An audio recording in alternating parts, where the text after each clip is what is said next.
So welcome to another week of exploration into consciousness with the Earth Nouveau. And today we have some people from the past coming back and some new people joining us. And it's very, very exciting to be back here. And last week we had the dragon. And today we have, our topic is animals speak in spirit. And there is so many angles we can take this into. And one of the first questions I'm gonna just throw up here is, how can we acknowledge that we are already communicating with, oh, look at Tanya, the two bears, and then we got the other. How can we acknowledge that we are already having a communication going with the animals, and how can we refine it almost as a practice for what is yet to come, for our passage in the next couple of years forward into the galactic citizenship, where we have to start, feeling quite comfortable speaking many, many, many different languages and communing with different species at the same time. So the question really is, and they're already trying to come in. I mean, lots of us have these ear ringings going on and the different sort of communications coming up. And I was just wondering, let's kick it off and see, what do we already do? How do we communicate with our pets? And of course, with wild animals and any animals out there, with the animal kingdom. And then, how can we start refining that? Oh, and I found this book, which I bought years ago. It's probably everybody knows that animals speak. Ah, there she's got it. I have that. Animal, oh my gosh, what the heck? Yeah. We're twinsies. Andrews, right. And I just opened it up and I thought, oh, let me see what comes up. And there's that little, poem or saying. I just want to read that because that really works for us today. So if you talk to the animals, they will talk with you and you will know each other. If you do not talk to them, you will not know them. And what you do not know, you will fear. What one fears, one destroys. That's Chief Dan George saying that. And I thought that was a really cool introduction for today, to take out the fears by understanding how to communicate with the animal kingdom. Who wants to kick it off with? Well, I'll start. Yes. I think communicating with the animal kingdom is so important right now, because they are feeling and seeing things on a whole nother level than we are, that we can't even comprehend. So if you want to communicate, start with your pets, right? These are beings who are more aligned to humanness than the wild animals. For me, I've always been able to communicate with animals since I was a little girl, and I noticed that they'll show you pictures, and they use their eyes to really tell you what they want, right? Like, for example, my dog is a huge beggar. My husband feeds her from the table. I can't control that. But what she'll do is she'll sit there and look at you and look at your food and then go with her eyes, like, drop it to the ground, drop it to the ground, drop it to the ground. And you can just see, I can see her sending a picture of her eating the food off the ground, right? So that's, one of the easiest ways is to kind of get your feet wet with animal communication is start with your pets. They will tell you much more than you give them credit for. I had a funny story. My hairdresser lives around the corner, and my niece came over to get her hair cut last week, and so I was hanging out over there, and she was talking about her cat, who I cat sit for when she's gone. And her cat is this Syrian being, who's just very, very particular about what she wants and what she doesn't want. And she was communicating, talking to a lady who's an animal psychic, a pet communicator. And the cat was saying, hey, you know that space, that room, that small room between where you do your work and where the bathroom is? I want that room to be mine. And my friend said, no, that's my closet. You can't have that. So, you know, there's this give and take, right? When you have these beings in your home, right, who are living with you, you know, they need their space. They want their space, right? And so, like, listening to that and having an allowance for that. I mean, I think start there. That's the best way to sort of get your feet wet. I love that. And also, Tanya, you saying it's a back and forth communication. Just as much as they communicate through pictures, we also can communicate through pictures with them. You know, so sometimes just a good way of looking at it is just form a picture in your head, and it almost like send it over to them, and they'll pick it up in a way. You know, it's often, isn't it, as well? The other thing is, I think, Jennifer, you're still traveling at the moment, and your pets are being looked after. When I travel, what I usually do, I've got 2 cats, so I put them on my screensaver. So every time I see them, I just send them a little bit of love and say hello or anything. And that really makes them feel that they are a part. They don't necessarily even miss you that much. Because sometimes, you know, when you come back and the animal just like pissed off, especially cats, and don't even talk to you or anything. But since I'm doing this routine that I speak to them whilst I'm away, they have a completely different way of communication when I get back. That's a great idea. Love that. So, Jennifer, you got somebody look after your cat, your animals at the moment? Are they in the house, or did you give them away? No, they're in the house. I don't have any judgment for people that put their animals in like boarding, but like, especially like Roscoe, all my dogs have come from the shelter, and they always have shelter trauma. And so to put them in a boarding facility never seemed like a good idea. So I've always just paid to have a house sitter. And she sends me pictures, and you know, she gives them all the treats and all the love and stuff like that. But like I've noticed, especially this trip, my cat keeps meowing at me. I have a dog and a cat. And then I have another dog that I share with my ex, so that's where he is. But my cat keeps meowing at me, and I was like, "Is something wrong, Marbles?" And she's like, "No, I'm just letting you know that I'm here." And I'm like, "Okay." So, just to check in with me. So she's watching over everything at the house. Oh, it's very cool. And this is another thing. Thanks for mentioning that. Actually, you've got to give them a task, because animals are here because they love to service the wrong, you know, but they love to contribute to us. And sometimes, you know, it's a very clear-cut situation. You need to have certain tasks and responsibilities and roles, because they just love to support the human, right? Yes, definitely. I will also add the word function. Animals have a very specific function.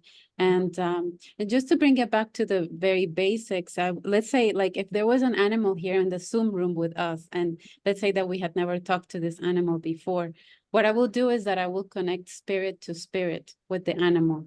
So let's just say it's a bird. Yeah, I have a particularly fun heart for birds. And I think they're so adorable, but I have to contain myself and not just look at how precious I think they are. Like, part of me just wants to melt when I see a bird. And, you know, the heart melting can be there. But what I do is that I connect spirit to spirit, mighty spirit to mighty spirit, just like I will be connecting to the sun, or I will be connecting to the ocean. And then from that space, then I can drop expectations, and I can really see what the spirit is communicating. And or if the spirit wants to speak to me at all, there are times where I want to speak to the animal, and the animal is doing something else. Yeah. They have their own minds, don't they? See. See. And yeah, so spirit to spirit to me is key to engage in any communication, really. Spirit to spirit. not just from the character, not just from the personality, although that can come up sometimes. It's okay a little bit, but recognizing myself as a spirit. Isn't that the meaning of namaste? Namaste, my spirit speaks to your spirit. You know, I when I first looked into that, beginning with my yoga practice and everything, that was just such a beautiful, you know, way of looking at it, and it just expands immediately. It just drops the barriers and those walls as soon as you. It doesn't mean that you lose your body or anything. Like lots of people have issues with, you know, thinking from a spirit perspective. You know, you're still grounded, you still got your body, but it's just a different way of perception. You open yourself up to different perceiving. Yeah, the higher being in me sees the higher being in you. Got 2 stories from my trip so far. I've only been here since Sunday, but I'm in Cancun, and Monday evening I went for a walk down the beach because I like to do that for sunrise and sunset. And of course, the birds are very communicative here anyway. But as I was walking, I kind of wasn't watching where I was walking for a little bit. And all of a sudden, this enormous black pelican, like, flew right at me with a fish in its mouth. In fact, it got so close to me that I thought it was either going to land on my shoulder or give me the fish. And that bird was as big as my dog. And my dog's like 50 pounds. And I was startled by it, and I told her thank you, and just because I wasn't paying attention to the bird flying at me. But I meant to look up the spiritual meaning of it, but I didn't. So I had my mind on other things. Well, yesterday I went to Chichen Itza, and I had never been there before, and I was kind of dreading going there because I knew when I got there I would have memories of when I was there before. And I did, although it really wasn't, I wasn't as emotional about it as I expected it to be. But you know, now that y'all were talking about how amazing the birds are, and they certainly are, I looked up what the meaning of the black pelican is, and it is man sacrificed for, like, man sacrificing himself for Jesus or the sun. So I thought that that was interesting, playing into like where I went the next day.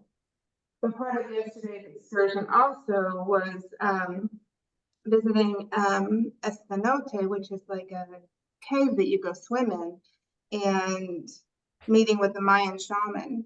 And so I got a blessing from the shaman, and I bought, like, they had a little shop. One of the things that really drew my attention was this obsidian disc. And I don't know if you can see the symbol on it. I might have to send a That's picture. Spiral. the Yeah. Hunab, it's the Hunab Ku. Yes, it is. Yeah. So It's it represents the Mayan calendar and sort of like the time space connection that we have through everything. well, what it, yes, and what it also is, I'll send a picture. I'll put a picture of it in the chat. But it, like, they don't shake hands with their right hand. Like, they hold each other's left hand. I mean, like that, but like upside down, because you know I don't have 2 left hands. But then, like, almost like you're holding a cup handle, and then with your thumb down, and when you interlock like that, which is how that symbol is shown, with the left hand, that's where the heart line comes through, right? And so within about 10 seconds or so, I could feel the gentleman's pulse. So like they can feel my heart and I can feel their heart. And with the literal translation of Hunapku is you are me, I am you, we are only one. And I thought that was really meaningful. And I bought this too because they use the obsidian discs to be able to watch the sun, which watching the sun progressing through my house, like knowing where the sun's position is relative to me through each season, is something that my grandmother told me as a message one day, not while she was living, but after she had passed. And so, like, it's always important for me to be in sync with the position of the sun. But that is how they viewed the sun, to study that. And we have a solar eclipse coming through the US in April that I've made arrangements to I was going to go to Arkansas for it because I wanted to do mining at the Arkansas mine, but I've changed my mind. Like the path crosses in full totality, which hasn't happened in the US in a very, very long time, in Kentucky, which is not that far from me. And so I'm going to go to where they overlap, the one from 2017 and the one that's coming up this year. So I'm going to bring my disc with me for when I have binoculars and stuff. I'll bring my disc with me to watch the eclipse. Fabulous. Thank you. Karen, you wanted to. Yes, Yeah. come. Honoring the Mayans elders, I shall share maybe what, according to the Mayan cosmovision, the ones from the elders, let's say, because for a while they were hidden and they were like more in themselves, and there was a lot of politics and barriers, and we have learned the Sincronario Maya by Agayes, but this is the Western version in his readings with the I Ching and so many other, lectures. But the original ones, let's say today we have another Nahual, and the Nahual is the I, is the E, is the Wukup, that is the number 7 today. We're very close in a couple of days to celebrate the Mayan solar calendar. So it's a new year. We just celebrate the Chinese one. And today is Cupido, Valentine's Day, self-care, let's say. So it's incredible, all the visions and realities and understanding, right? But the animal today is the cat. So yes, Martina, as you were talking about the cats, cats. And the cats, it's in reference to the path, the destiny, the traveling, the spiritual path and connection is more to the Nahual itself, to the E, but the number also gives this extra of equilibrium, integration, movement, and realization. Of course, we can maybe share, I've seen this page that you've got on Facebook, and highly appreciating this. I mean, it couldn't be better, my joining, I think, through the animal kingdom, because I'm a dog rescuer. I rescued 2 of my dogs. I've had dogs throughout my lifetime, but coming from South America, you see so many stray dogs, so many, it's impossible to really, well, it's not impossible, I cancel that. It is possible to shelter all if we all cooperate. So who will tell? My father became nuts, like knowing that I will have to cross, all over the world to start rescuing dogs, where they're just around the corner where probably I used to live. And I will be so crazy sometimes that I would see maybe a stray dog and then I wouldn't go to work or anything. I was freelance for a while, canceling and just wondering where these dogs belong to or who.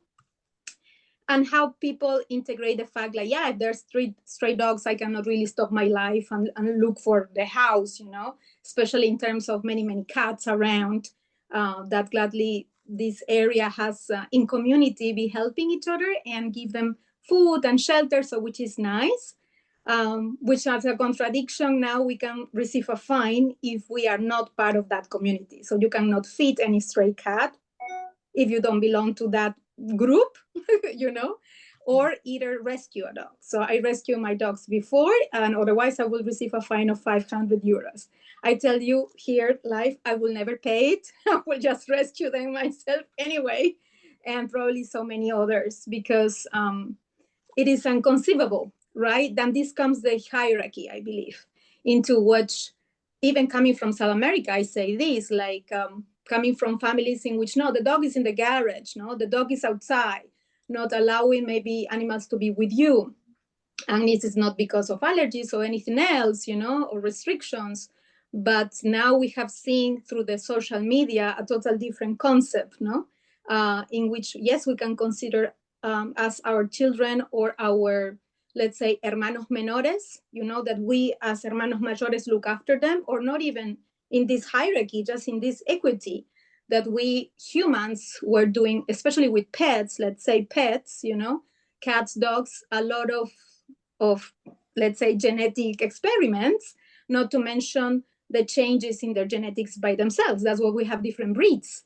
So it is our responsibility, definitely, to help anyway, anyhow, like if anybody can shelter or just give a hand, just pass the word, So I think like if each human being can do so, we will have like more of those countries in which you hear that apparently there are no kennels, so, like they disappear from the streets, let's say.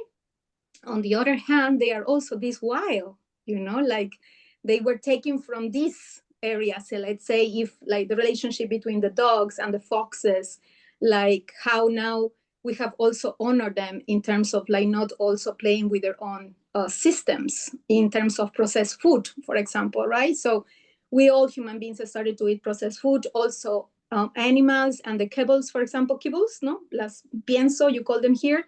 They were coming from the wars because there was not much food. So they started to do experiments in how to contain an amount of food there for humans and animals. And they started just to produce them and sell them. But this is also comfort. It is very easy to open a bag, even though if it's holistic or not, because now, thanks God, there is even going more, into the research, but it still is processed food. It's just a cookie, you know what I mean? Imagine ourselves eating this forever. And then this comes into a space like, do you have the time and space, as you have the time and space for you and your human children to prepare food for them, like our grandparents? I don't know, at least in South America, grandparents, we'll be giving them our food as well. And by then, it was not toxic either, because in that sense, maybe not too much processed food. Even if they give them pasta, it wouldn't hurt them. You know what I mean? But now maybe yes. So even animals have adapted in terms of the genetics, how to cope with this, how to survive, and how not to be unhealthy. Or if they have, healthy issues, maybe you have to look for something in more equilibrium in terms of natural food and then cook for them, and et cetera, right? So in that sense, do you place yourself before, let's say, like from your old children, or is it like, no, because they're animals, they should be in another lower, state? And all the world, because what we eat is also what helps us to open ourselves for the communication. So if we don't have that toxicity, we can both, or everybody can really get into that, right? And social media, you wonder, why is it like animals are evolving too? Because you see birds, crickets, I don't know, tiny insects communicating with humans. Haven't you seen this? And you wonder, hasn't this ever existed? And of course it has.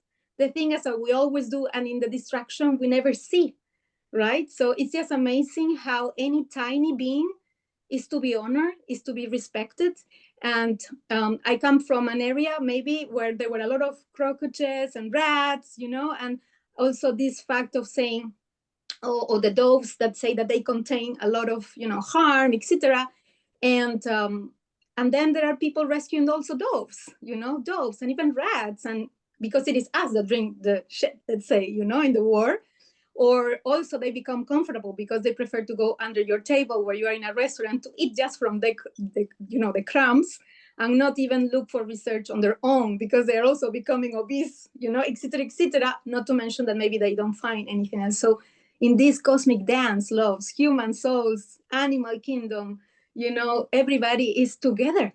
So we are also in this equilibrium in terms of genetics also themselves, because they are also being recalibrated as we are. And we know that they are also taking sacrifice, love sacrifice, our energy sometimes, and how they cleanse, what we cannot cleanse. So how we cannot honor them more than just to see them in this like same, like same, and not to be afraid of this communication indeed, because maybe they are much more afraid, towards us sometimes, depending on the animal itself. Or maybe they're just waiting for us to open our hearts. So I think we will see more and more communication animal, that a lot of souls are already into it. I have 2 dogs.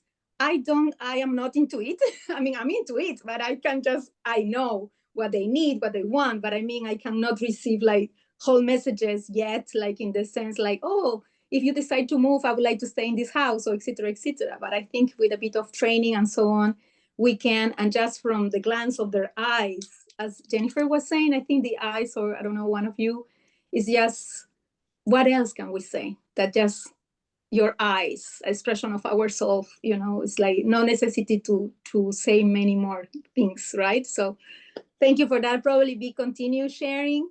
And afterwards, because I will do what I got the fox, because I pick up these 3 cards that you might know them. And funny, because I live near the beach and it's also near the field. And maybe, I think Martina is from the UK probably.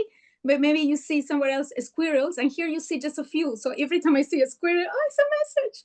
So I happened to see a squirrel this morning, and there was a squirrel. Beautiful. And then the eagle.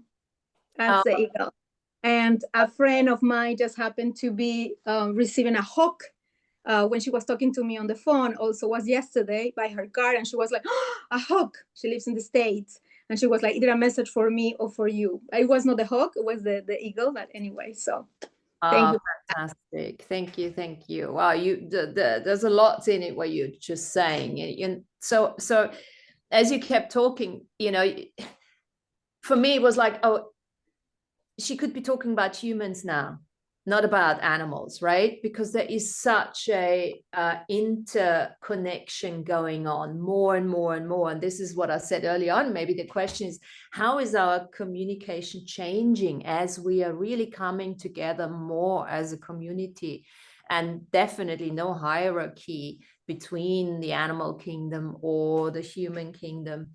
And all of that. And as I mentioned this book, I just opened up one of the pages for inspiration. And there's actually, they looked at what is animal. Anima means soul, breath of life. So, when you take it from there, because I think it was the Native Americans, they didn't have a name for animals because they just considered them as beings just like any other being. They didn't really make a distinction.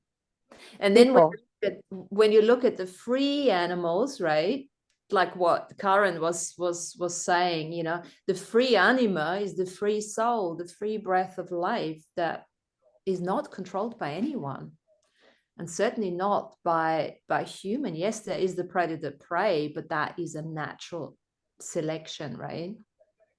Mm-hmm. And then it's what makes us different, or at least what used to make us different from the animal kingdom, was the self-reflection, the capacity to self-reflect.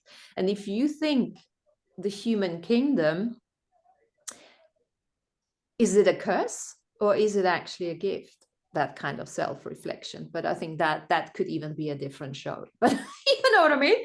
So, what's the advantage of an animal to a human animal when it comes to self-reflection? And even that could be debated now, because sometimes you're playing with your dog, your cat, and you're thinking, you are thinking, I can hear you thinking right now.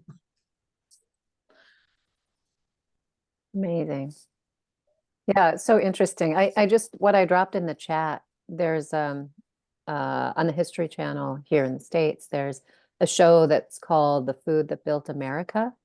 And there's one really great episode on pet food, right? How, you're talking about adopting the strays. Well, in the States, people really didn't start having pets until after World War II or World War I. And then certainly after the Depression here in the States in the 30s, it became much more popular. And so, people have always had like animals on the farm and working animals, but to really like bring that animal into your home and make it part of your life, it's a different experience than having an animal that's a working animal. Right. And so I just thought this episode was really fascinating because it talks about, the history of pet food. It's just so interesting. Anyway, that's just my little aside. So yeah, the bears came up for me today. I have a spirit animal deck, and I pulled the bear and the polar bear yesterday. I know it's kind of hard to see, but so that's why I brought up the screenshot. But there's also the third bear, which they call Kermode, which is the spirit bear. And this is that intersection between your personal power, right? The messages from the earth, being a steward or a guardian of Earth Mother. And that's the spirit bear's message, that we are all guardians right? Of this land that we walk on, and the air that we breathe, and the water that we, ingest or swim in or experience. So that, personal power to be able to, stand strongly in your own personal power and also be of service, right? Which was a strong message that came through for me today around the bear. Let me add something to the bear. We often have our communications and meetings with our animals, powers, spirit animals, or totem animals in dreams. And apparently the bear, they are portal holders, very big portal holders. And, I've come across quite a few, especially the brown bear for me, the big grizzlies, they come. And I think we are at the moment really acknowledging ourselves as portals. And I think this is where, those animals come in a lot and support us and contribute to us.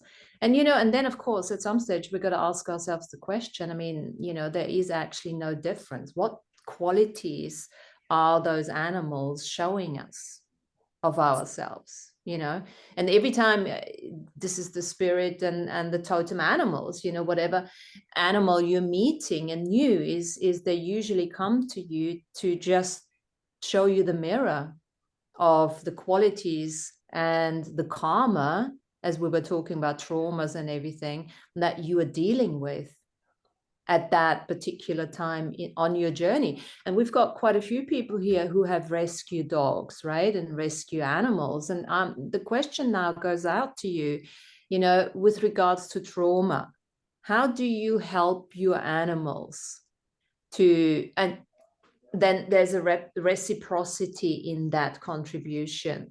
How do you help each other? Do you find that when you have traumatized animals that they show you something? And how can we help them, and how do they help us? Tanya, do you want to, who wants to? Yeah, so I noticed, so I've had 2 dogs that I've, gotten from SPCA, or Animal Care and Control, which is really the city pound here in San Francisco. And our first dog, Roxy, was the sweetest dog. And we got her at a 12-week-old puppy.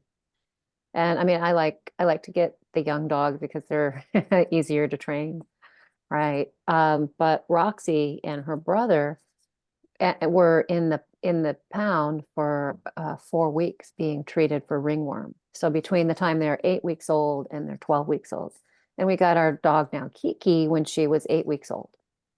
And what I noticed between the difference, they're 2 totally different dogs, first of all, but one of the differences is Roxy had much more separation anxiety from being just left to her own devices with her brother. And of course, the people at the pound would, take them out and play with them and care for them. But I noticed that first 4 weeks after being weaned from the mother is a really critical time for confidence, right? For the dog.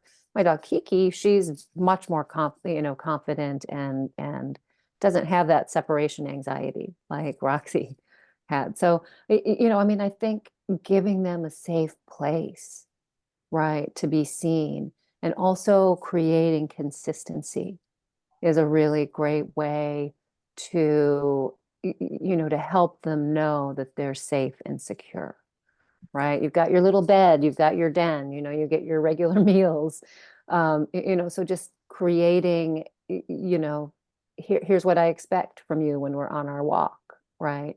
Allowing that communication back and forth gives that, the animal like a modicum of structure, and that's great for dogs, right? Cats are a different story, but they do need their regular structure as well. They need to know what to expect, I think. Yeah. I think also, the majority of people on this call, on our calls, are actually healers of some sort, even if they don't know it. We all have healer bodies here. And I'd almost want to say that you can use healing modalities that you're using for your clients. You can use them on the cats, on the dogs.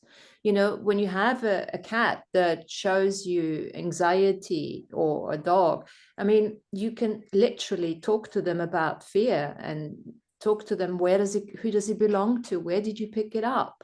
And then of course there's this other thing where those animals are just absolutely amazing in surrogating, you know, our pains, and they just take them on. This is where I grew up with dogs. We always had dogs, cats. I'm known as the lady walking with dogs, not the dog whisperer, but walking with dogs. So I and as I said, I can fill books with stories about dogs. But when I had my own, so as I said, I grew up with dogs. All of our houses had dogs. My uncles, my everyone had a dog at one stage or another. But that was never my dog. Okay, so when I was then getting my own dog, and I got a dog that was not an eater. So I could also not train her with kibbles and with treats, because she was like, what the fuck do you want with me? You know? She was like, she's the diva, the absolute diva from the street. She was rescued from the beach. She was a real street beach dog, and she was like, you know, what do you want with me? I'm the diva, you know, you don't train me, you know, like something like that. Okay, so that was for me something like very interesting. So I learned so much from her, how to actually bring her to do things for me without giving her a treat. So everything went through love. Everything went through, like, you know, clapping at when children are doing something funny. I clapped at her and she was like, oh, I did something well, you know. She was like the diva, you know, like, okay. So that was learning from that one. Then I had when I moved to Asia, and I had my second. So that dog, the beach dog, is here from Cabo Verde, and I moved her through the whole countries I lived in until we arrived in Vietnam, and there she became totally depressed. My dog became depressed, and I was like, what's wrong with you? Seriously, I was absolutely concerned, you know. I was like, what's happening? And she was like, I don't want to. And I'm like, what don't you want to? And she was like, I don't want to. And I said, okay, maybe what we can get is like another one. So having 2 dogs in Hanoi, I can tell you that's not easy. And then I also picked up something that was big like this, and then suddenly grew into something like this, because her father was a husky and her mother was a street dog, and she became a husky. And I'm like, okay, good. That one taught me about surrogation. Like you said, when I was feeling down, she was always at a meter from me, always. She was not the really petty ones. So huskies are not the ones that you are petting all the time. They don't really like that. It's like, they're a little bit like, I had the feeling a little bit like cats, in a sense, like, you know, you just leave me alone, you know. And although these 2, and suddenly the other one, the beach dog, she was back to living again, back to life again through the other one. And then came the breakup with it, because of circumstances in my life. It happens that I had to leave those 2 in Myanmar, and I came back to Cabo Verde. And here I have now 3 street dogs and a monkey. But you know what? He lives outside, and I'm trying to speak to him, and I think I can get to him, okay? But he prefers the banana and the papaya, but okay. That's a great start. Don't give up on him. Food is a No, wonderful. I won't. No, I won't. Because each morning at 7 o'clock outside, it's the big opera of, you know, feeding dogs and cuddling with the dogs. And then we also had, just recently, my neighbor rescued a little one from a rooftop. And he's really like that. He's that big. And what was fascinating is that this one, in between 4 days, he was completely included in everything. He already did not, you know, fear anything anymore. He was like, okay, that's now, you know, 4 other dogs and the monkey and so many other big grown-ups, and But he's still running after his daddy, that's for sure, because as soon as he's out of the picture, he's like screaming. But it was very funny to see how he at the beginning was really, really cautious. And then 4 days later, it was already like running around. He comes down at 7 o'clock to eat with the others. And so it's like, it's really wonderful. But the talking, yes, how I talk to my pets is like I talk to you. That's, and I was a single child and I grew up with said, and I always spoke to them like I speak to you. And they replied to me. I know what they are telling me. I absolutely do. You know, they come and then I look at them and like, what's up? You know, and then it's like, okay, that much. And then I have one of the street dogs who actually replies to me. She goes, Yeah. oh. I'm like, okay, good. Come on, tell me a story. I have one cat. She's a talker. The other one is not. But you know what? You just gave us a beautiful example for communication, you know, like taking you back to Vietnam when you said your dog got depressed because of the surrogacy, because you couldn't handle, you know. But then you brought in another dog because you see, two dogs were capable of surrogating and working with you on whatever you went through at the time, or whatever even went through in this environment. I mean, I've never been to Vietnam, but I take it the energies are quite chaotic there, you know. So it's like together they could totally handle it. And you see, we forget that it's just other dog's depressed because he's on his own. Well, he wasn't depressed before, so there must be something else going on, you know. And just acknowledging that puts a completely different spin on the contribution of the animal and the fact how you acknowledged what the animal needed without acknowledging it. You know what I mean? Without saying, okay, I need to get you another one so that you can help me with this, you know. But this is the thing, and lots of us do that. We never really acknowledge what we're actually doing in the unseen, because that's the unseen where we just know shit, you know, the claircognizant ones. Mm-mm. Have a few of those in here. They just do. And then but there's so much gratitude in, you know, you could even go out and say, hey, I'm an animal communicator. Oh, I know I am.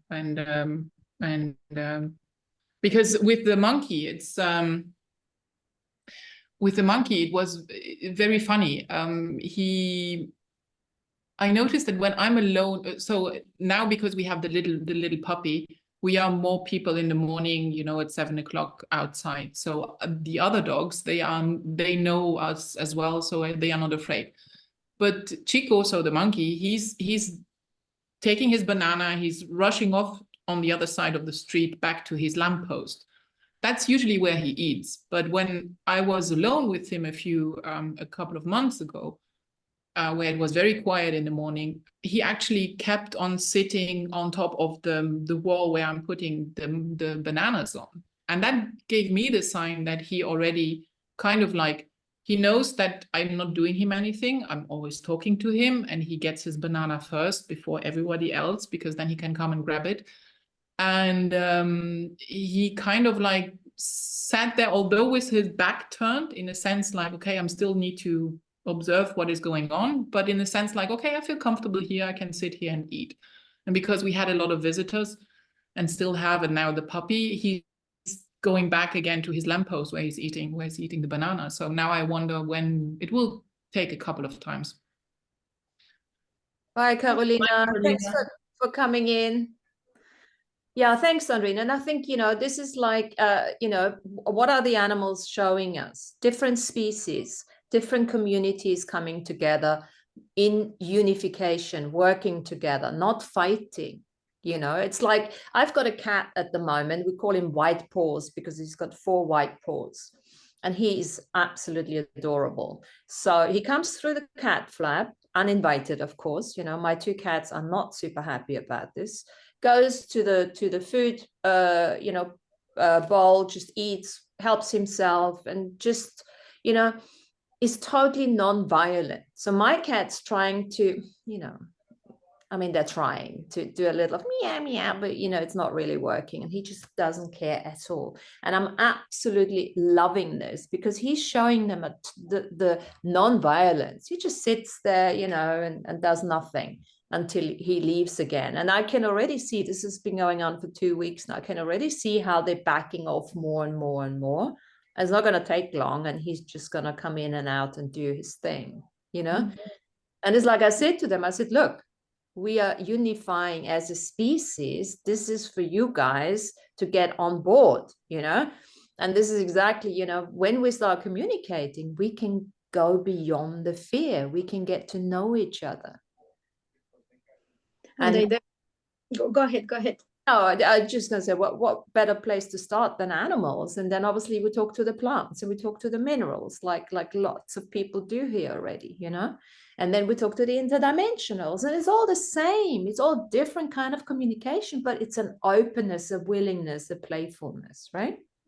And indeed, because they are also in their own state of consciousness and evolution, they are also on their own journey. And depending on the visions, may people say that it is first those steps before they are becoming humans, or maybe the other way around, because from the Queros, for example, we know Queros from Peru, right?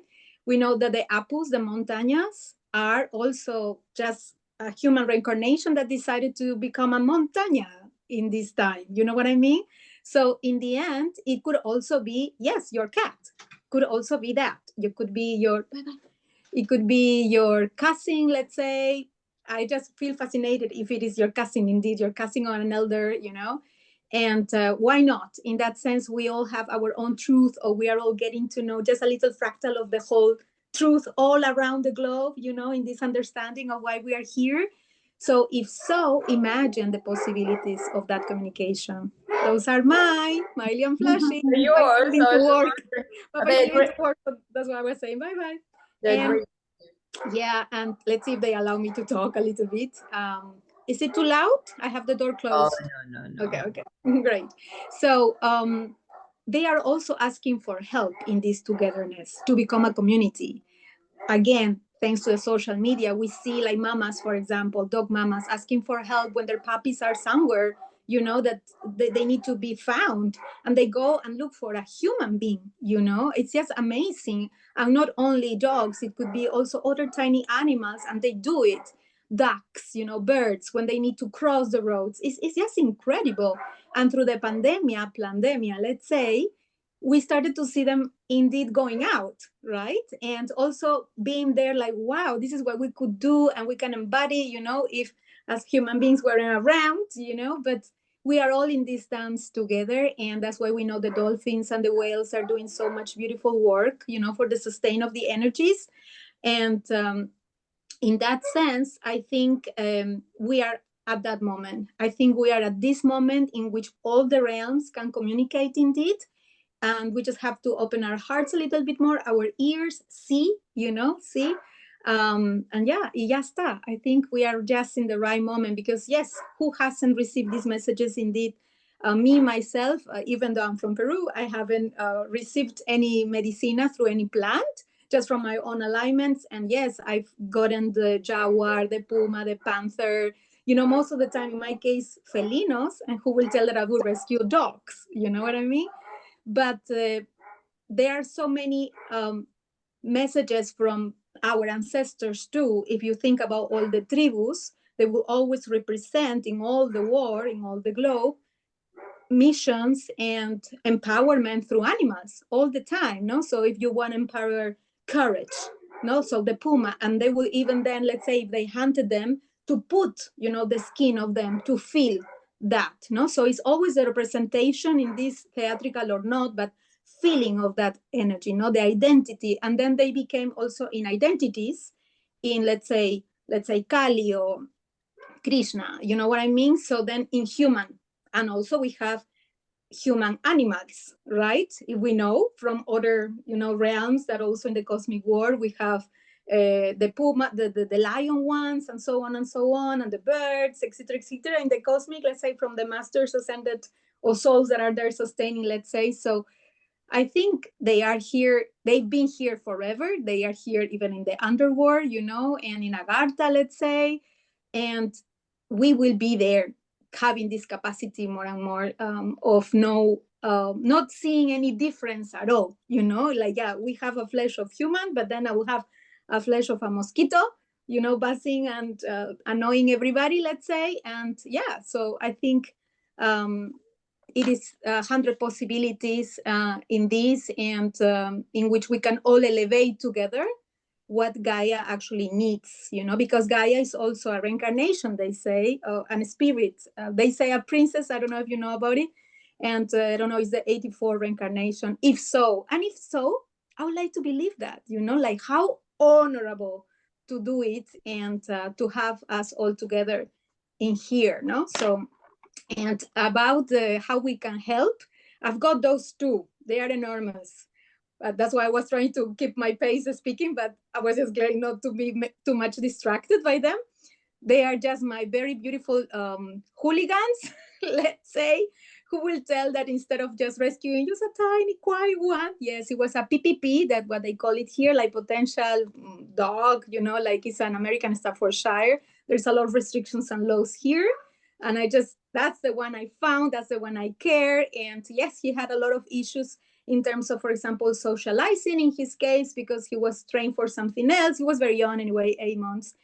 And still I insisted beautifully, you know, with his own pace to socialize with other animals, you know, and little by little. And it's just fantastic how the mini tiny animal is like, oh, he goes like crying, oh, Chihuahua, you're my friend. Ooh. And everybody's like, whoa, your dog is so big. And then he comes, I'm your friend too, like you, a little Chihuahua. It's so amazing. And then maybe he's more afraid of seeing super huge dogs, actually.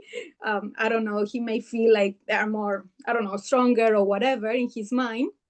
But I still felt you need to live actually with somebody of your own species. That's for sure. And nobody will have told that, like, oh, I think he's going to be a single dog forever.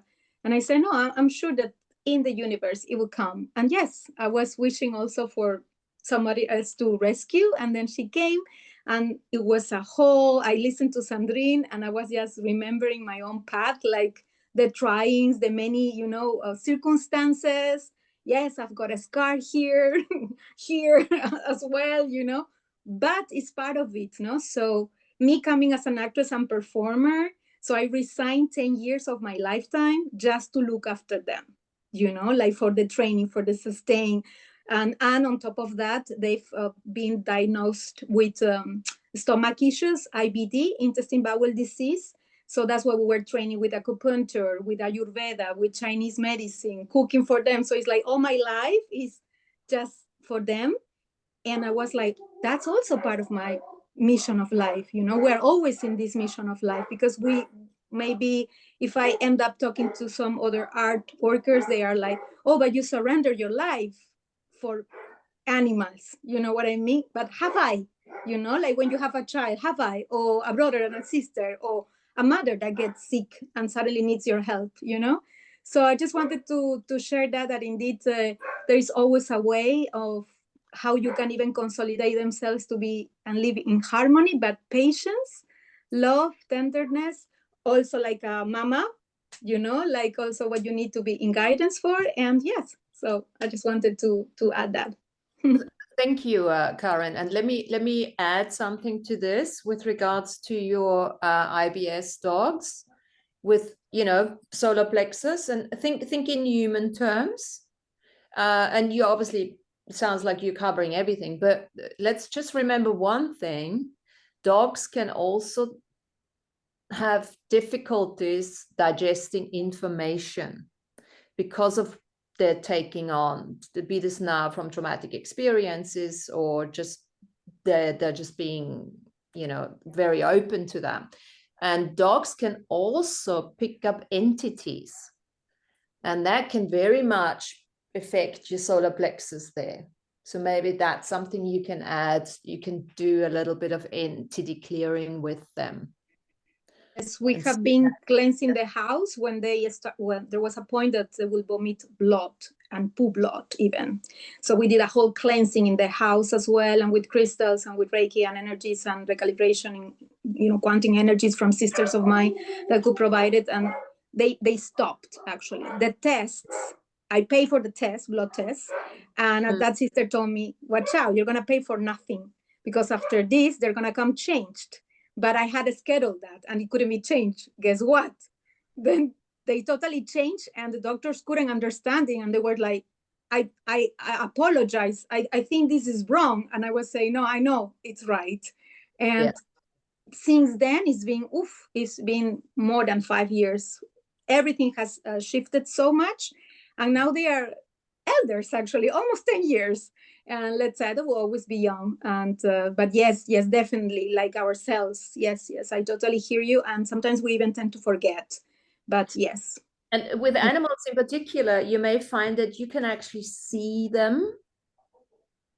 Because you see the two chords of thought, if that's an expression, where they say, some say a human soul cannot incarnate into an animal. I've heard that before. Whereas it doesn't necessarily work for me. I think it can, but two different schools of thoughts. That's what it said. But then also that more beings can incarnate into an animal because their barriers are so much lower than ours. So really, from that perspective, from a spirit perspective, just make sure that there's only one spirit in that one body, because they sometimes show it in their the way they walk and everything. It's like a cat walks like a dog. Then oh, okay, there's something weird about this. Don't know if you guys have come across that. My dog walks like a lion. Ah, you might like really it. long. Yeah. A lion in it. That might just work for him. Yeah. I had I think remembering how much animals process, how much they try to take from us also when we're processing something, and they hold so much space. Yeah. I have an interesting little story that I was reminded of, that I used to have a cat, and when I moved and was looking for a place when I moved, I moved him around a couple different times, and I think he had just had it. And so one day he just ran away, he disappeared. And I just knew he was killed, maybe by a coyote or something. And 3 days later, I had this fruit fly that was following me around. And I'm like, fruit fly, get out of here, get out of here. And then I realized, like, he was just like hovering around my head, flying around me, right? And usually fruit flies, they stay like in the kitchen near the bananas or whatever. And I thought, what in the heck is going on? And so I just, I sat quietly, and I got the communication from this fruit fly that it was my cat, and that he was letting me know that he was okay, that he was transitioned, right? And then came into the soul of a fruit fly that lives for what, like 5 days? Yeah. And to tell me that he was okay. That showed a lot of things, he had a quick turnaround. It's like yeah. I think for animals is slightly easier than for human beings, right? It's like in, out. But that go. I've adopted 3 dogs and a cat so far in my adult life. And the first one was Buddha, and I adopted him in 2005 at 8 weeks old from the pound. So I mean, he was a rescue, but like tiny. And he taught me so much. Like, he was such a great teacher about patience and just allowing a connection to another being, because like I'm very reserved. And that dog was like my soulmate dog. Buddha and I were very, very close, very telepathic. Like, he could just look me in the eye and I would know exactly what he wanted.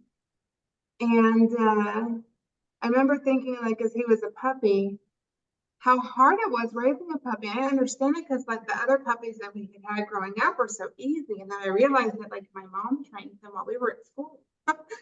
So like we didn't have to do all the potty training and stuff like that. But But Buddha and I were very much in sync. When he turned 9, I knew he wanted a friend. And so like I put that frequency in the back of my mind while I was, looking. I had the Humane Society's Facebook page liked. And so I would see their posts every now and then, and not even thinking about wanting another dog. One day I was scrolling and I saw this picture of this puppy, and I'm like, oh, that's my dog. So I adopted that dog, and that was Bango. Buddha died when he was almost 15. But, getting Bango and watching like Buddha become the big brother, and like, it took about 3 days of him pouting, and then he was like, okay, and he fell right into sync. Like, he protected that puppy through everything. I mean, they were inseparable. And I loved seeing their whole dynamic. And as Buddha got older and started to get sick, I would tell him every day, like, past, present, future, Buddha, we will always be able to find each other. When you need to go, you go. Like, don't worry about anything like that. Whatever you need, just tell me. Past, present, future, we will always be able to find each other. And I had a session once with AB, and I asked him, like, what do I do to best support my dog? Because Buddha did not, like, I learned how to do Reiki and other things right about the time I got Bango. And so I wanted to practice on my pets, but Buddha was like, no, if you try to do Reiki on Buddha, he got up and left the room. He's like, you had to make it weird. Buddha did not want it, but Bango eats it up. I mean, Bango will lay over on his belly and just soak it all in. So I'm like, well, if I can't do energy work, how can I help Buddha? And so AB said, tell him to take the day off. He said, animals carry so much of our stuff for us that, like, tell him to let it go and just tell him to take the day off. And so I did that, and it instantly did this energy shift. So every day, because like you can't do it, just take every day off. Every day you've got to say, just take the day off. I've got it today. Don't worry about it. I got it. And even with cancer, he lasted another 18 months, Buddha did. But about 2.5 years after Buddha was gone, I was working on a client doing an energy session, and at the end of it, she just shifted and started channeling for me, and stuff that she couldn't possibly know because I had never met the woman before in my life. I now call her my fairy godmother. But she was saying there's this dog running around. He's all happy that you're going to be getting this new house, because you're going to have this new house together. And I'm like, I hadn't left my previous situation at that point. So I'm like, well, is it Bango? And she's like, no, it's not Bango. And I was like, well, I mean, I had Buddha. And she's like, it's Buddha. And I'm like, well, Buddha's been gone for a few years. She's like, it's Buddha. And he started telling me, like, right as I was drifting off to go to sleep is when he would send me messages. And he'd be like, I'm coming back. Watch for me after December, after Christmas. So I'm like, I'm crazy. This is crazy. Okay. And that's always my response. I'm crazy. And after Christmas, I went to looking for him, and he was like, no, I'm here, but it's too soon to look for me. Just wait. And I got home from a trip to Mississippi at the end of January. I had to go to Mississippi for work. And I got home, and it's like an 8.5-hour drive. So I was tired, and I lay down on my couch, and my wind chime started clanging outside. And I loved that sound. So it was, knocking the density off of me and things like that. And all of a sudden Buddha came in. He was like, look for me tomorrow morning. I'm like, okay, this is crazy. And at that point, I had just, effectively gotten divorced and sold my house and bought a house. And I had all this stress. And I adopted a cat in the meantime, too. Like, a month before then, and I had never had a cat before, but again, I just saw a post, and instantly that cat looked me in the eye. I was like, I'm your cat, come get me. I don't do that, sorry. For 2 weeks, that cat haunted me, so finally I went and got her. And her name is Marbles, and she was 1.5 years old when I got her. She's a rescue, and she's been passed around quite a bit. And so, I have a new house and big separation, selling my old house that I loved, and trying to get Bango, balanced between 2 households because we were sharing him. And then, I didn't need any more stress. I'm like, puppy is a really bad idea right now. It's just a really, really bad idea. And, but I'm like, okay, it's good. I would never say that. And that morning I got up, and even though my house was pitch black, it was like 5 o'clock in the morning, and I never turn lights on unless I have to. So I was walking through my house, and I was going to feed Marbles, There's always little lights popping in front of me in my house. These little balls of light popping. But all my house is magic is happening when I'm home. I've got all magical in my house.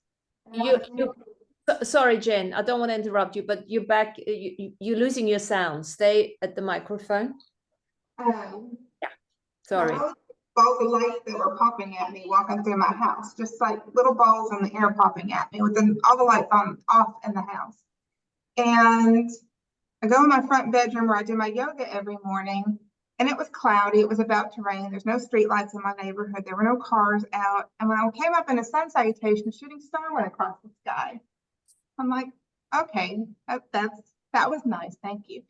So I'm feeling all magical, and I go to work and I think about Buddha, and then all of a sudden I get an email from the Pet Finder website that there are new dogs available. I'm like, yes, I'll look. Okay. So I went to look, didn't see anything at first. And then I heard, like, I'm like, see, I'm crazy. This is dumb. Like, this is not even a thing. And then he's like, expand your search. So I went like another 30-mile radius outside of where I was looking. And then I like first picture that came up, that's my dog. Like I could see it in his eyes. Like, that's Buddha. And I thought, damn, I don't need a puppy right now. But I checked to see if he was available, and he was. And that was the first day that he had been advertised. That was the first day that he was active for adoption. So Banco and I went down to meet him, and he was supposed to be 5 months old, and he had gotten taken away from his mom very young, like what Tanya was saying. And he was in a rural animal shelter. They don't have a lot of money. They don't have a lot of care. Like, the dogs are all grouped together, like puppies and adult dogs. So he was shaky and really emaciated and full of worms. And I scooped him up on my lap because they don't let you go inside. You have to do it outside. It's January, right? And so like he's shaking. So I put him on my lap, and I was trying to like keep him warm. And the reason I got Buddha was he, like, as soon as I picked him up, he turned around and like kissed my nose and rolled over in my arms for me to rub his belly. That was, then he had a big old belly. So that was Buddha. And so I'm like, well, if you're Buddha, turn around and kiss my nose. Like, I just thought that. And like 20 seconds went by, he didn't. But see, I'm crazy. I'm close. I'm gonna be able to see my pores. And anyway, about the time I decided it wasn't even true, like he turned around and he kissed my nose, and I'm like, okay. And then I'm like, was he good with cats? Because I had just gotten marbles. And as soon as I thought of that, this black cat came out from around the corner, jumped up on the table next to us, and they touched noses. Like, okay, he's gonna be good with cats. So anyway, I got this puppy. I gave in, and I brought him home. He was very, very traumatized. Like, he's a little over a year old now. It's been a year since I've had him now, and I'm still working through some of the trauma, but a lot of it is just building confidence and doing energy work and helping him in different ways. But when I went to pull his vaccination records to enroll him for training, it turned out that he was a month older than what they told me, and he had the exact same birthday as Buddha. And you know, you were talking about surrogates. So my cat, who was a year and a half old when I got her, when I got Roscoe, like, she adopted him as her baby. And so she helped train Roscoe. And every time he would try to like do something naughty, she would put her arms around him and be like, no. And when he was like nervous about something, she would go comfort him. And like, they're very tight, Roscoe and Roscoe. So, animals are really amazing. Yeah. You know, and that surrogate that works the other way too. I had a situation where my cat, one of them, got stuck in a tree for a day and a half as she was up there we tried to get her down, even phoned the fire brigade. They just said, oh, just put some food down, she'll come eventually, you know. She was really scared. And it was in the back where I got my yoga studio, and she was up there and meowing and all of it, and there was nothing I could do. I just spoke to her. I said, you can do this. You got up there, you can come down, you know, coaching her, empowering her to come down. And then I had to go. I did a distance treatment on my mom. So I went into the studio, did the distance treatment, and half an hour later, I came down. I came out the studio, and 5 minutes later, she came down the tree. because what I thought was, as I was working with my mum in the distance, I just added her in, and it was the same sort of energy. And 5 minutes later, and she was down. But it works on so many levels, you know. It's just so beautiful to consider these possibilities, and just, you know, and in the beginning, you know, this is not something we do. Well, some of us do it naturally. Some of us, you know, have that left brain come in. Nope, it's not working that way. It can't work. And then you just have to go and play and see what experiences are coming, right? I'd like to talk a little bit about animal medicine. You know, we all hear about animal medicine. How can we define that for people? And, you know, it's all been mentioned already, but how can we make this a bit more openly clear for people what animal medicine means? Anyone? I mean, for me, animal medicine is using the traits and the properties of the animal for your own embodiment, right? So after we Yeah. decided on this topic today, I drew for my animal deck card, and the bear came up, and I'm like, well, let's see who else comes up. It was the polar bear. But also drawing from the messages that were received from, the bear totems, right? It has to do with like the brown bear, the black bear.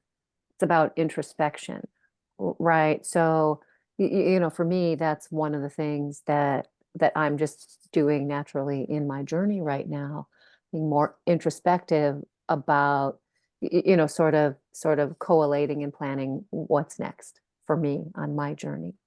And so that was a good message for me. So, embodying that, the traits, right? Having the courage and the strength, right? To connect with that energy of stepping back in this case.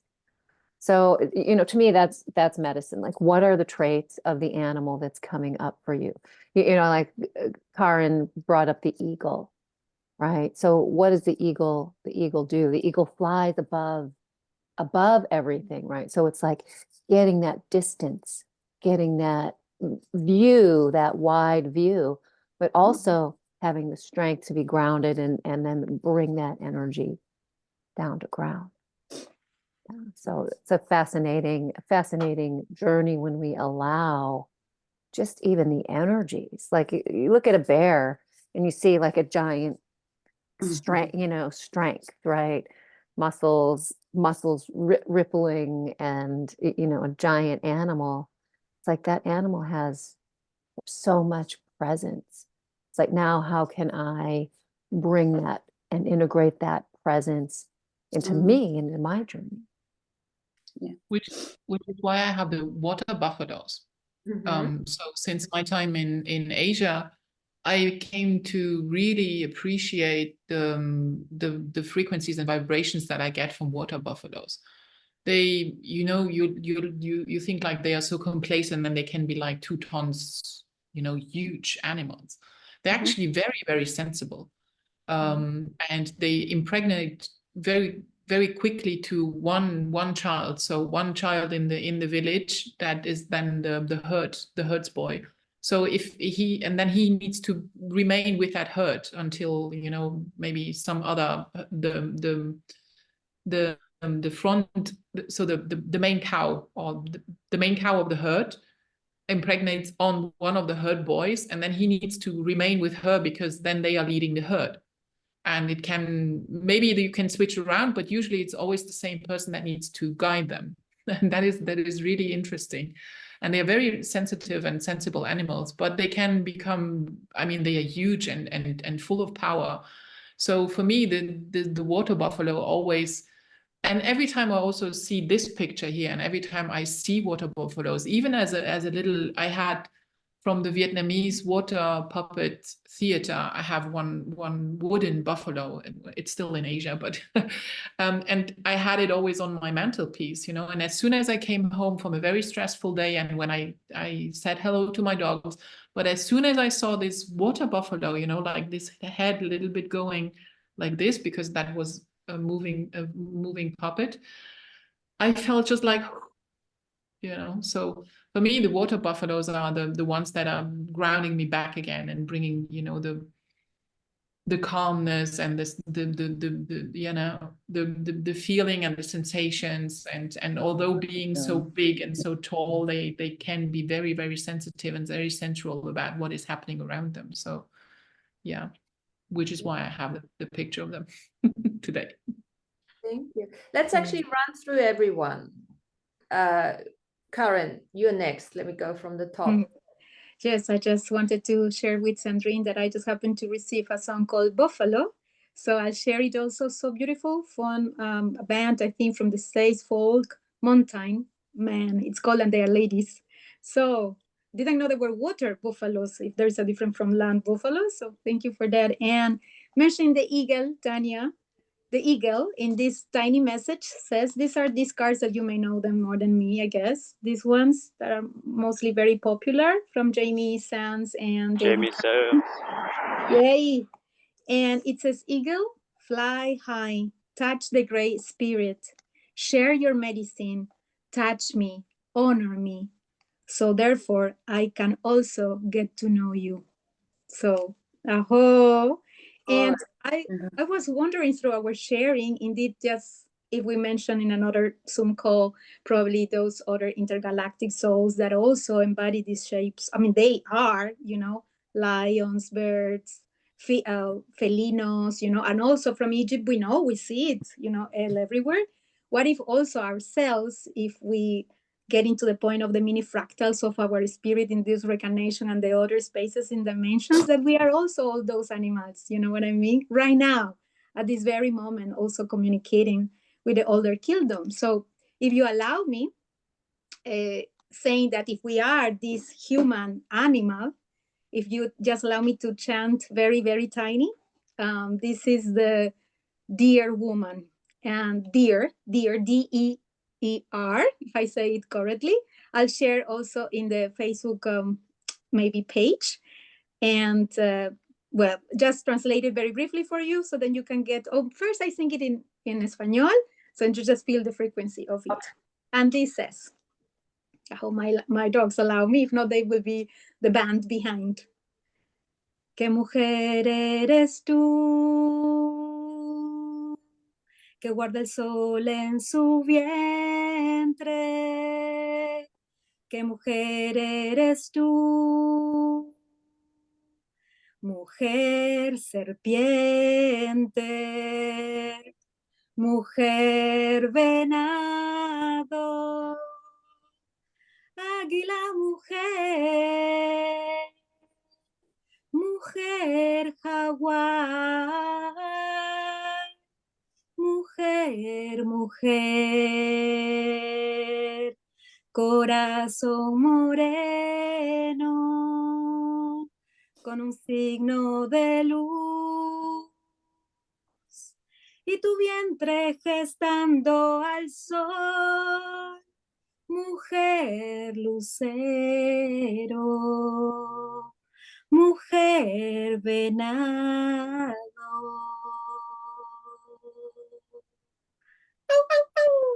May we all get thank you to the heart Beautiful. of heaven and the sky and the earth. This says, what a beautiful lady you are that guards the sun in your womb. What a beautiful lady you are, you woman, serpent woman, snake woman, deer woman, eagle woman, jaguar woman, woman, your dark-skinned heart with a sign of light in your womb, gestando, like having the sun in your womb. And yeah, so dear woman. Gestando, I lost it, Alfredo or anybody else. Gestando, when we gestate. Yes, gestate? Gestation. Yeah. Gestation, yes. Aho, I just wanted to share it because I think this is bringing us like, you know, through theater, even in Gikon, we do the representation of the animals. And if we talk about the Chinese calendar, how beautifully all of ourselves, if we dig into what is our representation of animal, right? What we carry, you know, like in my case, for example, snake in the Chinese one. And I have, because it's the four pillars, no, it's the day, the month, the year, and the time. So I'm also rat and pig, for example, but the snake is after the dragon, no? So the spiritual are very close and so on. So how we are all in this dance also embodying that as much as we want it or not, or as much as we are conscious or not. So I also invite you maybe to try, even with your children or whatever you are, to be on the floor and crawl as well, and then pretend to be that puma, that lion, if you're playing with your pets, because believe me, the embodiment of the animal itself in your body changes the whole picture. We don't need to drink anything. We don't need to, I mean, like just feeling it, you know, in your flesh. Not even that you have some fair, this is fake, obviously, you know, but on you, you know, to feel it like in the past, because they will wear it, you know, these shamans, you know, with the funks and everything of the pumas, and the shamans, the leaders of the tribu, they will have it. Better not to touch it, you know, and also the skulls and everything, you know. So yeah, so maybe we can share what happened if you decided in a Gikon practice or whatever, feeling these, you know, these animals, and see what brings you, maybe also as a message. It's been a while that I'm not sharing this much because of the reasons I just happened to share, but 2024, I think Gregorian calendar may be a bit of change. But just a sister shared with us this Gikon, and she was talking about these animals and embodiment in the movements, and suddenly I started to receive so many things, and it was like, oh my God, from just simple movements into this representation, no? So yeah, yes. Thank you so much. Now this is a beautifully illustration for animal communication on a different level. It's almost like you're becoming the animal. It's almost like this is biomimetic mimicry, where you can, you know, if you, well, let's think about this. How often do we see owners that started to look like their dogs, right? And of course, it goes human to human. I mean, I said that before. If I go to Austria and I spend, you know, a certain amount of time there, I start looking like my mother. And it's quite interesting how this stuff happens, or my dad for that matter, depending on, you know, what sort of entanglements are going on. But that's quite interesting. And there's a whole, Sandrine, you'll know, there's a whole yoga out there, animal yoga, where you start embracing those animals. Yeah. Yeah. So yeah, thanks for that. But that's a beautiful, different kind of communication that we can, you know, that we also need to mention. Fantastic. Let's carry on with Armenia. Would you like to share anything about animal medicine, communication, or anything? Any experiences? But you know, it's interesting because how synchronistic. I didn't know that you had the title until this morning. And then today about 5 o'clock on Sincerity, I look at it, my recording in my phone, and I have recording from Laura Mercy about one of the meditation that she had, the spiritual animal co-creating medicine wheel with elements, animal, and ancestors. And that was in August 21st, 2020. And it suddenly popped up in my meditation this morning. I recorded myself, and I saw, oh my, that's interesting. I really didn't remember I did that almost 4 years ago. It was like, and then you coming with this about the animal. You know, I was wondering because from my point of view, we animal can tell the personality of, you know, they're surrounded and with the people that they live to. And the other thing is, like, if we're talking about the medicines, because we say that we all are one, we are part of everything. And I was remember myself one time I was homeless. I was living on my friend's house in Miami, And I forcing myself every day in the morning to do this exercise that encouraged me to keep going. And there was so beautiful sunshine, and then suddenly, I was feeling so sorry about myself and my situation. And I was starting doing my exercise. One dragonfly came over my hands and landed on my finger, on that finger. And I was so impressed that I just stayed there stable, like maybe more than 5 minutes. I don't want even to move. It was flopping his wings, like talking to me. And it was so impressive for me because where this dragonfly came from.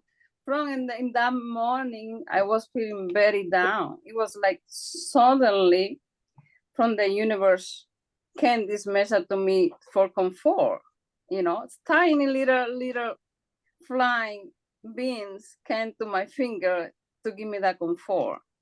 And then from my point of view, it's like using the energy that is the same energy manifest in different level, in different things, accomplish something in that moment that has to be done.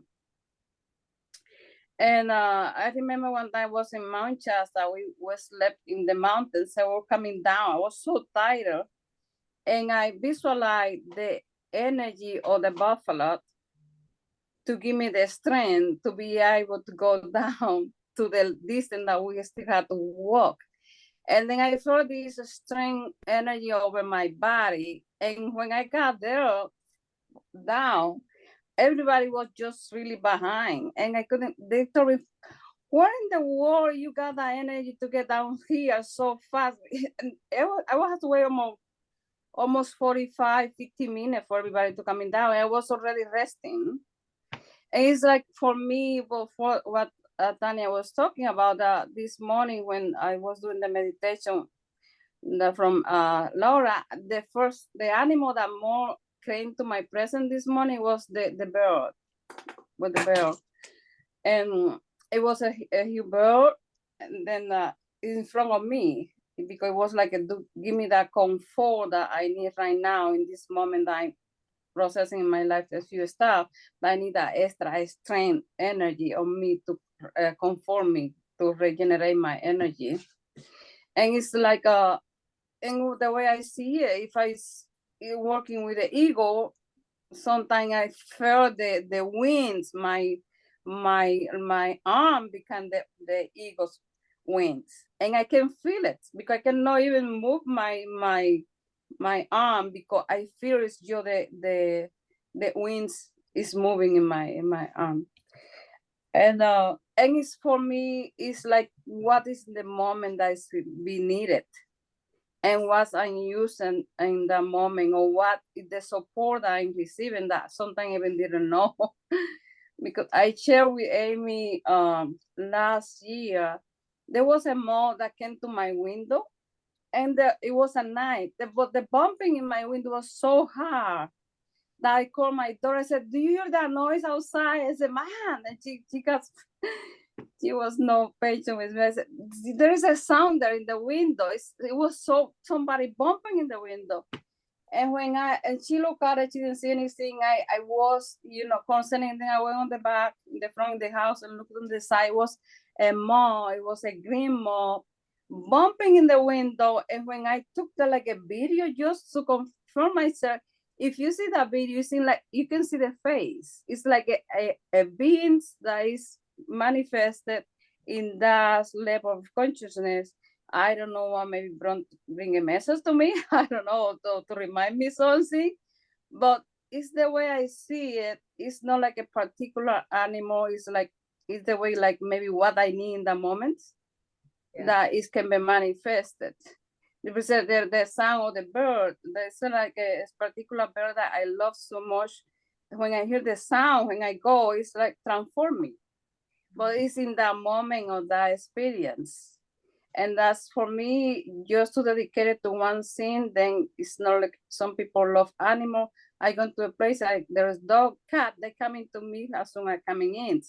But I'm not looking for that. It's just like the moment of the interaction and the manifestation in that moment, interacting energy from the experience. And my other point of view is like, if we are a combination of manifestation in so many levels, sometimes you can see people that you can see the face, you can see it's like a mouse face. Or sometimes there's a guy that is kind of very famous in the spiritual world. When I see him, I see this like the fog face. Yeah. Or you can see the tiger face. Or you can see somebody, you can see like an eagle face. And then that's the way I try to understand myself, of how we can interact with all these interaction, entwine medicine, and that we can call energy, and then be able to interact and be conscious about it. Because how much I can connect this, if I can connect it with a whale. I was watching a movie that had to do with a whale, and then how they the people that Andy was talking about in the ocean, that they are a society. How they call I can't remember the name now, but I was watching that the mer movie. people, mermaids, mermen. Yeah. Thank you so much. I was watching the movie. I had to start watching the movie because every time I fall asleep, I was saw myself in the ocean. And also in the battle that they have to survive, and then I had to start watching the movie because it was so much to me that I was like experience whatever there was experience. And then for myself, I really love this appreciation or combination and sharing with you, Tana, and everybody, Tanya, everyone here. But I try to understand myself, who are we really? I ask many times that question because it's so much stuff, and everybody is unique and particular, and everybody has that connection.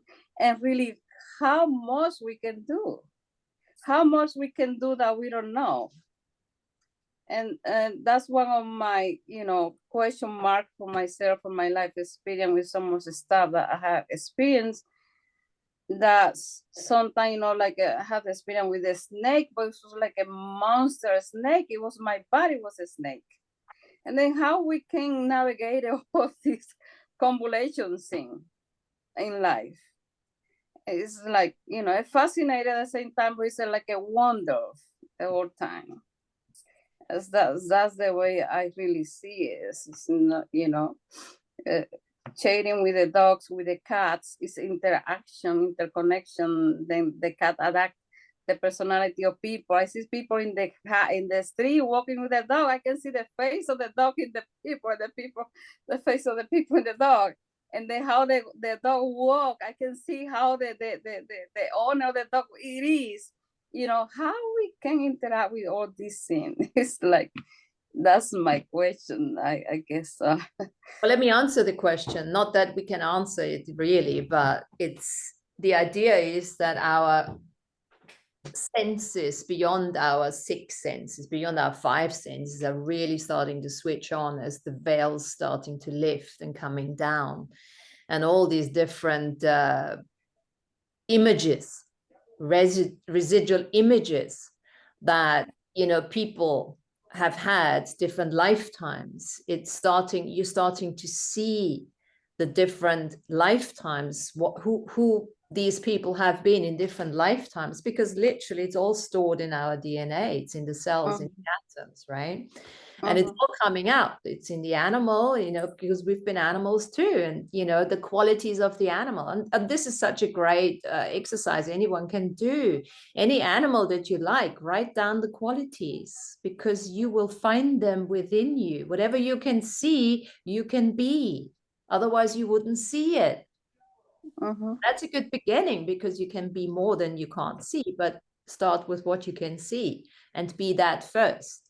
And then, and look, what did we talk about? Those animals, it's all about leadership. It's all about empowerment. We've got portal holders. We've got performers there, We've got the fox that Karen brought up, which I am also. I've had a fox living in the back of my garden with a family, which invites me every year to be more playful and to be the trickster that I am. And, enjoy myself doing all of that. And then we've got the crow Jennifer brought up, and that have led her to certain places and things like that. There is so much medicine in all of that, and that goes so far beyond the little capsules that we get at the pharmacies, right? Oh yeah, I'm not. Go ahead, Martina. I just want to say one more thing. We have a thing here in the UK that the red squirrel is extinct because the gray squirrel are the more aggressive ones, apparently, that have killed the other ones. Now, when I go to Austria and I see a red-brown squirrel, I'm like, whoa, look at that. And I have to still take a picture, but the other day I saw a gray squirrel starting to get reddish brown again, and I almost could not believe it. And even if it was just the mirage, it was like even the fur of the squirrels is changing back as we're starting to balance out the aggression and violence. And needlessly, we don't see it everywhere, but depends where you're looking, right? So this is really something to be so grateful for, to be so excited about, right? Now, guys, we are on fire today. Let me just see what time it is, because I've prepared a little meditation. I think before you do that, Martina, Yes. let's give Alfredo a chance to talk, because I Yes, know Alfredo. he's trying to pop in and pop in and pop in. So Okay, I sorry. don't know if he's available, but So yeah, I was like, I'll wait for the opening. I was like, oh, there's no openings. I'll just keep walking the dog, Oh yeah. So yeah. Sorry, I wasn't ready for that. But no, like there were so many things that were said. It's like I don't even know where to start, but I'm just gonna speak. Just let it flow. But like animal medicine to me, like I don't communicate them in animal speak. To me, I just speak English to them, because English to them, to me, the energy of the intentions already embodied in the speaking the English to them. So I feel like, they already understand what I'm saying if I'm speaking to them in English, because they understand the energy that's going on, I got 3 cats and 1 dog. 3 cats because my partner, she got pissed off because my one cat, he always likes to bite us when he's hungry. He's like, she's biting and biting, and she just had enough of it. Just get out of here. She threw him outside, and then he ran away, and we lost him for like a week or 2. And then on my time off, she's like, oh, I gotta, I see how the dog was affected and you're affected. You're all depressed. The dog is depressed. And I was like, whatever, we're just moving to Georgetown. I don't care. I'm going to live without a cat. And she adopted 2 more cats. So we got 2 more cats living at the house. You can see them in the anger video, Oreo, Milano, Strider. And I got Puppy with me over here. He's a full-bred Chow. Oh, wow. He's gorgeous. I'm working on, hi, buddy. yeah, he's a lion dog, in my opinion. And I've been reflecting on this relationship I have with him, because it's been up and down. Like when first we got him, I was like, oh, it's the greatest thing ever. And then, a lot of things happen. I was like, I hate this dog. I can't stand him. And then like, it's just always back and forth. It's like, man, it's me. I need to, figure out a better relationship with this dog, because I can't be living in this hatred, resentment, like constant quarrel with the dog, because he's a power animal. He's like fully empowered, and like a lot of the times at the end of the day, I'm just so exhausted. I was like, oh, I have no more power left. I'm totally exhausted. He's like, I want to go outside. I want to do this. I want to piss on this tree. I want to poop here. He's like, just like always like, and to me, it's a workout. It's a straight up workout. I'm just like, oh, I'm so freaking tired. I don't want to walk you. Because he's just pulling me every direction. And like the Chows, like I read somewhere, they're always testing alpha status. Like they want to be the alpha. And to me, he's always like testing me to like, we're going to do what I want to do. And I was like, no, we're going to do what I want to do. Get over here. And it's just like a constant like battle, tug and war with him. But like yesterday I was thinking about it when I was walking him. I was taking Elroy outside with Puppy, because the kids love him. Like, Malik just come off the bus. I had the dog with me. He just like goes up and just hugs the dog just immediately right off the bus. He just like, the kids love him. I love him too, but I'm working with a relationship. We're working on it, But what was I gonna say? Whatever. But yeah, how can I work with this dog? You know, so to me, I just like, when I was taking him out, I was like, okay, this is my resistance workout training, because he's always pulling me every direction. Just try to reframe the whole process, you know, because I'm tired of being at war with this dog and holding all this internal frustration. And I was doing a good job caring about feeding him like raw foods for a bit, because every time I cut myself a little cube of raw liver to eat for myself, I'll cut him a little piece too and give it to him. But a lot of times I'm so angry, it's like, you don't deserve no liver today, puppy. So, but you know, I gotta feed. When I get back, I'm gonna give him a nice piece of raw liver. But you know, it's feeding him like, you know, real foods instead of just all this kibble, because I just feed my animals kibble because it's so quick and easy, just like fast food in our country. You know, it's quick and easy. Just give them the kibble, boom, they're fed. But like, they need true raw nutritious foods, you know. And I need to get better about that. Feeding, you know, I have leftover chicken breast after I'm done meal prepping. I'll give some to the cats, and you know, feed them a little better. But the animal qualities, animal medicine, it's like, when I see the animals, it's just looking at them and seeing them. Because every time we're driving, whether I'm like on the path or off the path or falling off the path, like, oh, I just feel like trash, I can't do it. And I see the hawk just flying right over my car when I'm driving to work, and just like, when I see it, I'm just like, yes, just, yeah, I'm gonna be the hawk today, you know. Just, or see the heron flying gracefully over me, you know. Just like, I need to fly with grace today, Alfredo. Be graceful in your journey, you know. Or the dog just being empowered, being the lion dog, or the cat, the Zen masters. I come home from work, I'm, you know, out of sorts, and they're just always meow, meow, just rubbing up against me, so calm and nurturing. And I'm getting high meditative states when I'm all blissed out and high on DMT and euphoria. The cats are coming around, circling around me, laying next to me, just like, they're just like embodied Zen masters, you know. So like, the animal medicines, to me, it's just like embracing their qualities that they always reflect to us, you know. They're always showing their full embodiment of the self.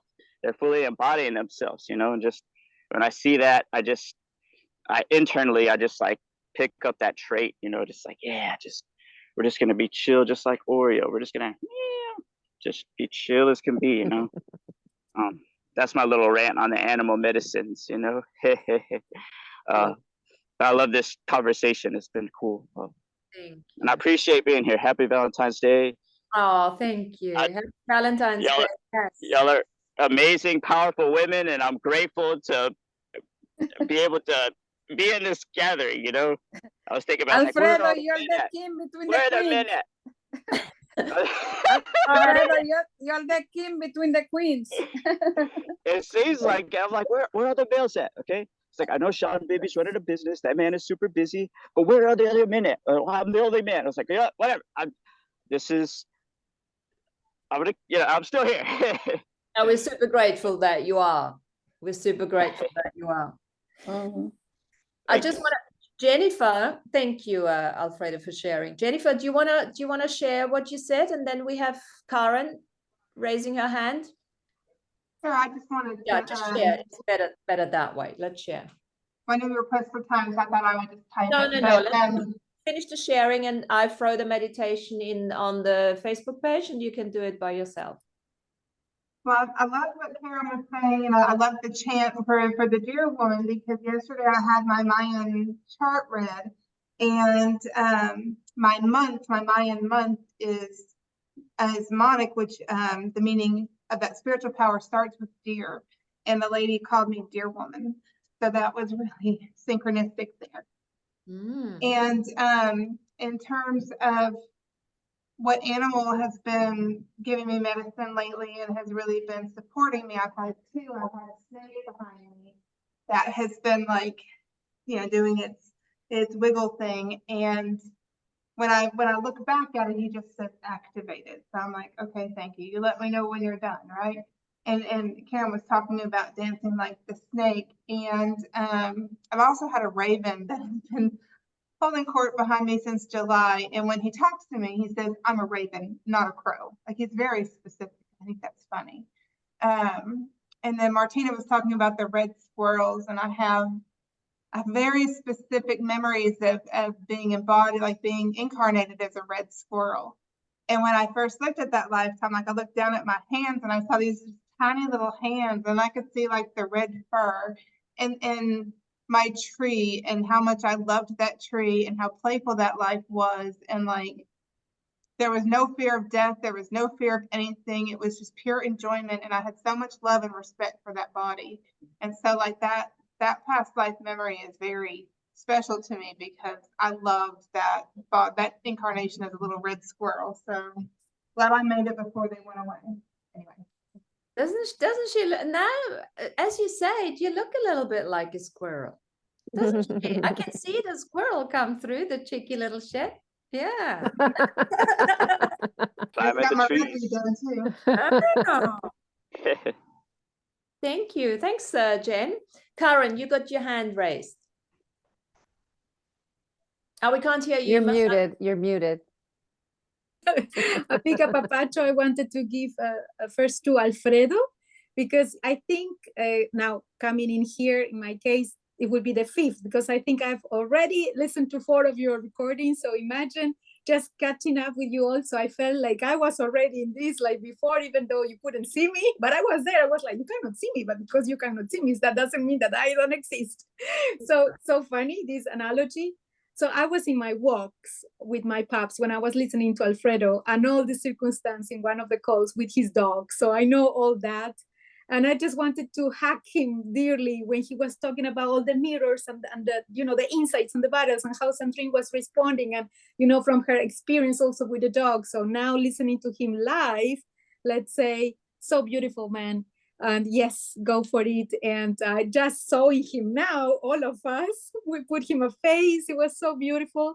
And it's incredible, the maybe agreements, as we have these soul agreements that we have among humans, also, I'm sure, with our own animals, whomever is coming in our universe, for sure. So you guys have called each other. So there you have a beautiful revolution together. So go for it. And also to you all, for hosting in such a generosity, from everything you're anchoring, for being here. So I just wanted to also thank you all for the openness, the kindness, the sustain, the impeccability through all these times. So muchas gracias, corazones, de verdad. So I just wanted to say thank you. And red squirrel, I'll send a picture to Martina or to everybody, because there are red squirrels here. I didn't know about the gray and the red, no idea. I thought the red ones were the most popular. So I come from the Inca War, let's say, so not many red squirrels in the costa where I live. So here's like, oh, red squirrel. So anyway, aho, muchas gracias. Aho, thank you so much. Guys, that was such a blissful meeting. We have run out, and I don't want to take up more of your time, because I know you guys are all busy doing your thing, communicating with the animals and shape-shifting and doing all sorts of lovely things. So I'm going to let you go. The recording's going to go out. Karen, you are obviously on our Facebook group, right? So just feel free to pop in whatever you want, and I'll send that sort of meditation, whatever that is, and you can do it in your own time, record it and listen to it. Yeah. Thank you so much for all your contributions, all the animals that have been here with us and added their support. And thank you. Aho, and I'll see you guys next week. Yeah. Bye, everyone. Thank you. Bye. Later.